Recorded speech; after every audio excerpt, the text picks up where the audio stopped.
Good morning and aloha, everyone. I am really happy to be here with you and to have my new but feels like an old friend, Dan Metcalfe, join us. He is incredible, and I am so happy for you to hear his story. I'm going to invite him in, but if you have questions about human performance, if you yourself want to up-level what you're doing in your body, your mind, and your heart, then please join us and feel free to add any questions into the chat. And again, I'm going to add him here.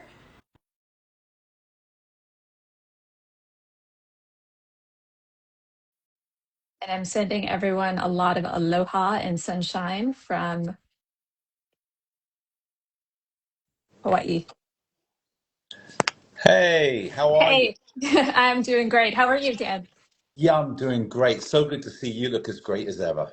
Oh, you're so kind. I was just sharing with everyone how impactful and powerful you are, not only as a speaker, but as a human being.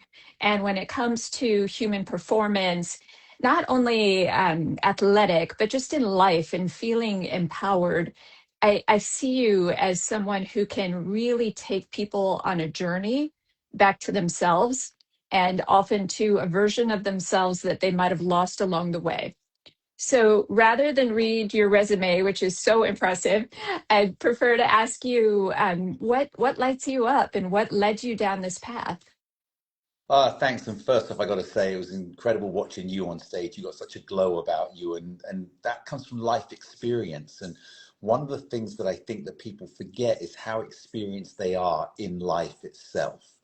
And when we start tapping back into the journey we've been on, it's incredible what we can actually find out about ourselves. So, if I went back, I used to perform in Andrew Lloyd Webber shows around the world. I fractured my spine on stage during a show in Las Vegas where I was paralyzed, and the doctors said that I would be disabled for life. And I believe we all have incredible moments that define our next part of our journey in life. And at that point, I was a performer. I was living this incredible life. Everything was coming to me that I thought, and I wouldn't be here today if I hadn't have gone through what I went through. And so I had to make that decision. Who am I? I'm either going to be a statistic or I'm Dan Metcalfe. And the doctors don't know me, and people don't know you as well as you know you. And then I had to decide, am I going to become a victim or am I going to become a hero? And those are the two things. So when we go back to your life-changing decision, I'm so excited with your podcast coming out that we did as well, where you landed on 9/11. That was something that you discovered about yourself at that point of a change that had to happen. Sometimes it's thrown at us and life hits us hard. And sometimes options come along that become opportunities, and we have to be brave enough. And just to finish that up, because I don't like talking about myself too much, in 2018, I was hit in the head by a metal security guard gate on a bike ride. I was knocked unconscious for about 3 minutes. Part of my brain died, and I had to learn to talk again, learn to function. And this is where the Born Superhuman protocol came in, because I began to understand the power of the brain and the importance of brain to body connection. And having been a head coach on the Olympic development program, I had 43 players that I trained that have gone on to play pro and hundreds that I put into college. Mindset was the difference of those, not talent. Mindset is the difference. And everyone will tell you in performance on stage, on the football field, on any sports performance, they say the mental or performance is about 85 to 90% mental. Well, I learned that performance is 100% mental, and we're all in the game of life. All of us are playing the game of life. You've got to have that 100% mental bulletproof mindset.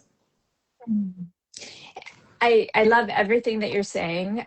When you speak of what's happened to your body, though, as a mother, I gasp because I feel that in my heart, and I'm so impressed by your ability to overcome and to look at things so positively. When I'm in my own work and in creating the body mind workout, I'm really fascinated by that interconnection of the body and the mind. Can you talk about that a little bit as you work with clients, whether that's as a coach in athletic performance or in daily life? How do you help people to feel that interconnection again? Because I feel like so many people just feel a little bit lost. Yeah, it's critical. So I'll start this way, which we always talk about. We have two forces in life. We have a power force and a life force. Our life force is our heart, because that's what's pumping the blood, that brings the oxygen, that brings the nutrients around the body. But our power force is our brain. But our brain is actually made pretty lazy because it's only there to keep us safe and keep us alive. That's the purpose of the brain. But the difference is the mindset that's between the thought and the body going in, feeding the brain. So I like to kind of present this image. Imagine a beautiful mountain, and at the top of the mountain is this incredible lake. And then from the lake comes this river that goes down the mountain with different estuaries that are going outside of it. And we have beautiful trees, and that's where people begin to live and they build their communities because the water is so important for us to be able to live all the way down the mountain and then the beautiful plains around it. And it's all fed from the water because without water, we know it's desert. Well, think of it this way. Our brain is the mountain. That's the top of the mountain right here. On the top is the lake, and then feeding through our neurological pathways is all the water or the messaging that's being sent through. Well, what is it that feeds the lake? Because if the lake gets contaminated, if the lake gets blocked up, if the lake dries up, everything beneath it can no longer function. It has to rain into the lake, hopefully the most beautiful, perfect rain for the water that comes down and keeps everything fed. That rain in our body is our mindset, it's our thoughts, it's what we're feeding into the lake, which is the top of the mountain of our brain. And then through our neurological pathways, we then feed into the body. So we've got to make sure our mindset is beautiful because we do become what we think. There's so much anger right now in the world for different reasons. There's so much lack of self-belief, self-love. There's so much unknown. But we do become our environment. And the most important environment is the one we build within ourselves and then allow it to flow and express itself with everyone we come in contact with.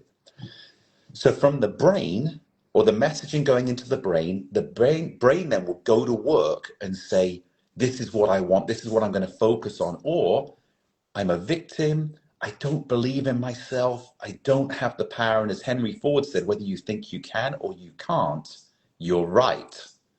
So feed the self-belief, let the brain go to work, keep it healthy, and then let the neurological pathways, all your neurons that are firing through your body, will then have a direct impact on the outcome of how you move, how you think, and how the brain can make you stronger.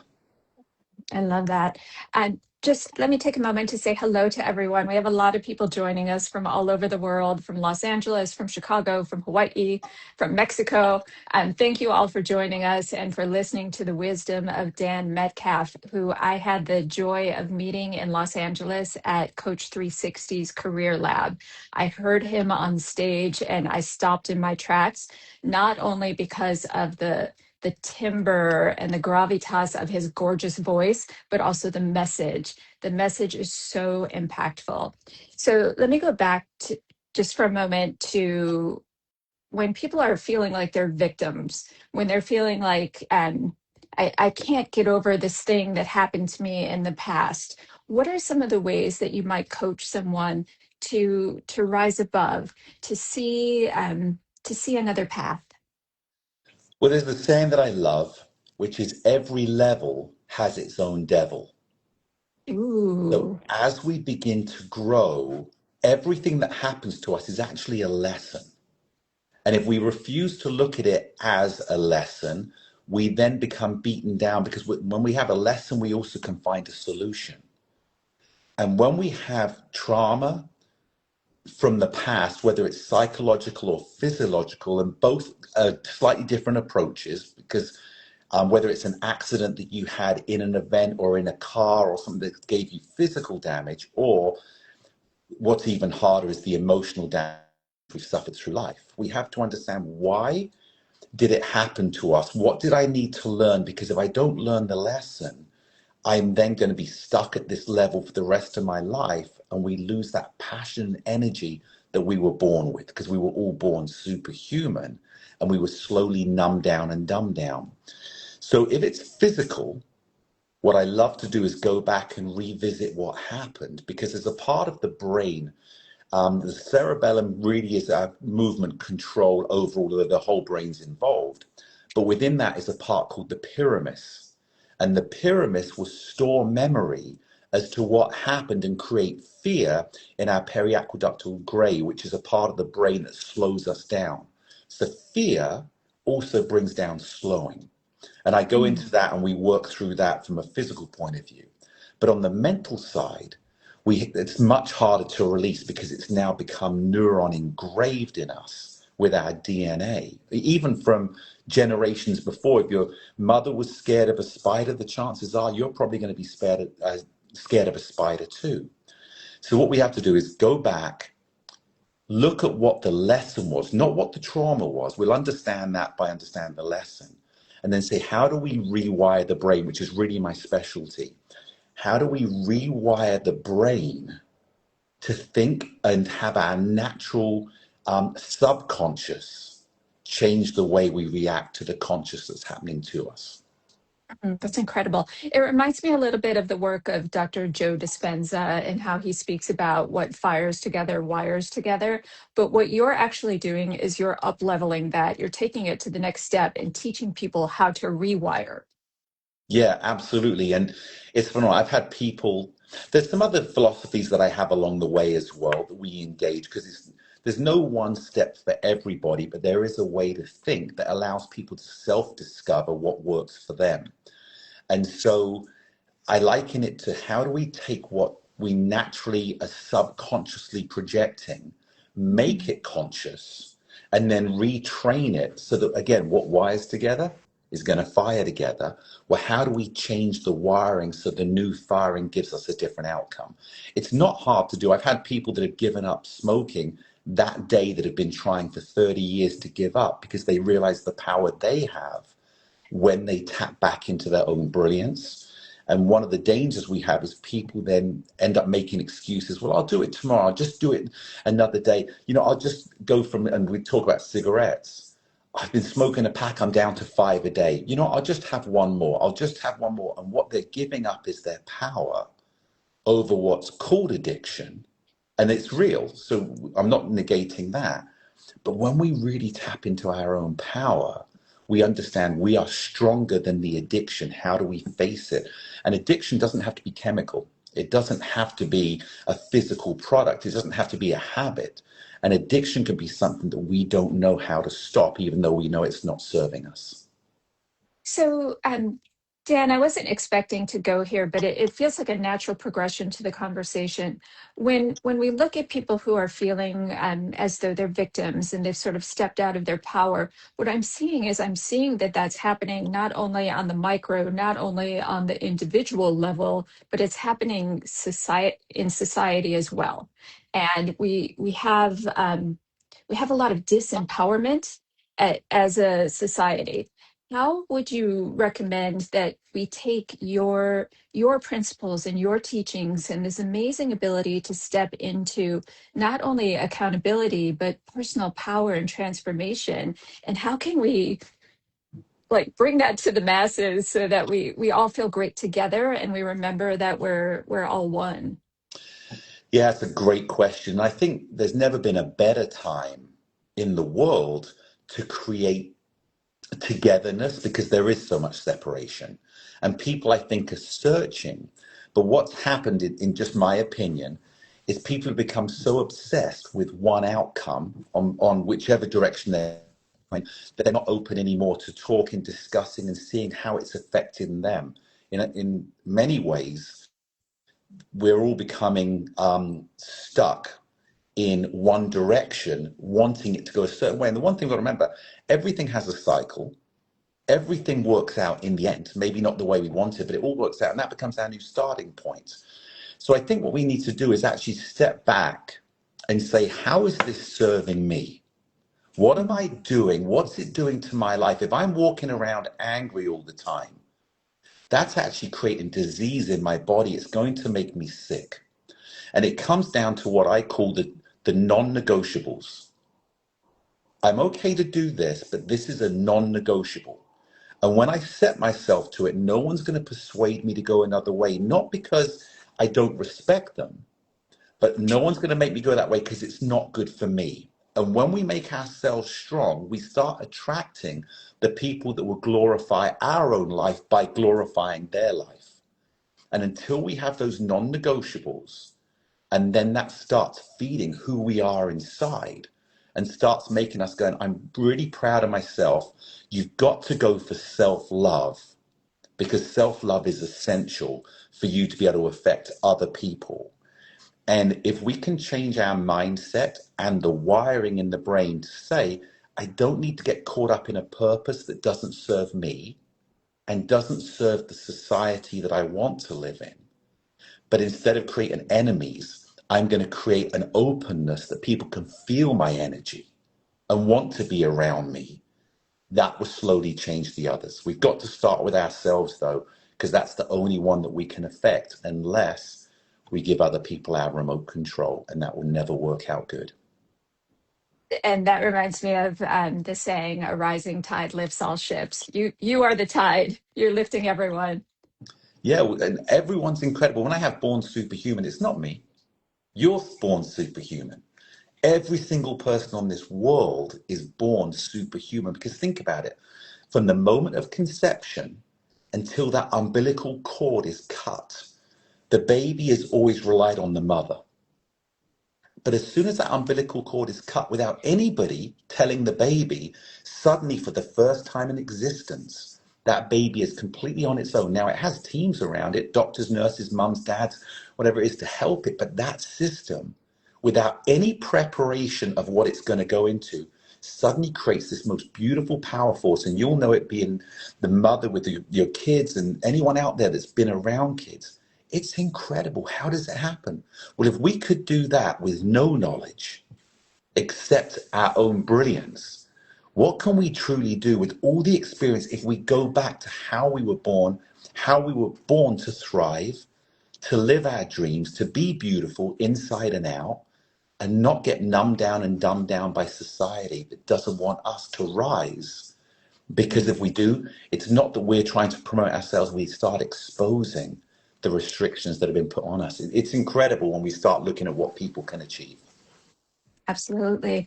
So when I'm working, whether it's writing or working with people or on an Instagram live, I go into meditation in the morning and I ask to be shown how can I be of service today and what can I bring into this world.